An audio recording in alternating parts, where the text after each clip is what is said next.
రామనామం కంటే కూడా శివనామం గొప్పది. మనం నిరూపిస్తాం. మనకి రాముడికి శివుడికి భేదమే లేదంటే అందరూ మన దేవత. దాని గురించి కాదు, భాషాపరంగా మాట్లాడుకోవాలి కదా. రామ తిరగేయండి. మరా మరా అంటే పిండి మరా, బియ్యం మరా, ఏముంది అర్థం? ఏం లేదు. రామ అంటేనే రామ, మరా అంటే రామ కాదు. కానీ ఏమంటారు మామూలుగా మరా మరా మరా అన్నా కూడా రామరామ అవుతుంది కదా.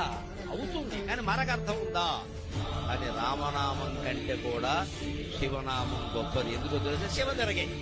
వశి, వశి అంటే శివ అంటే కూడా గొప్ప. వశి అంటే సర్వేంద్రియాలని వశం చేసుకున్నవాడు అని అర్థం. ఎంత గొప్పదండి అది. అది శివ అనే 2 అక్షరాల్లో గొప్ప. ఇది పరమ మేధావి, ప్రపంచం మొత్తం మీద మేధావైనటువంటి శంకరాచార్య స్వామి మాత్రమే దీన్ని పట్టుకోబడ్డు, మరొకరు పట్టుకో. ఇది చెప్పింది ఆయన ఒక్కడే, ఇంకెవడు చెప్పలేదు. యావత్ సంస్కృతి తాగించారు. శివనామాన్ని తిరగేయండి మీకు శక్తి ఉంటే అన్నది.